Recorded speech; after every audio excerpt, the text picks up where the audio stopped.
ಬೆಳ್ಳನೆ ಓಲೆಯ ಹೇಗೆ ನಾ ಓದಲಿ ಇದು ಓದು ಓಲೆಯಲ್ಲ ಬರೆದುಕೋ ನನ್ನ ಜೀವನದಲ್ಲಿ ಎಂದುಕೋ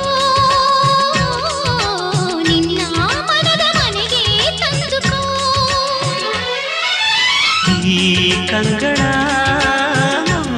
ಬಾಗಿಲ ಬಾದರೆಯುವೆ ಬಂದು ನೀ ಸೇರಿಕೋ ಓ ಮೇಘವೇ ಮೇಘವೇ ವಂದನೆ ಸಂಧಾನದ ಪಾತ್ರಕ್ಕೆ ವಂದನೆ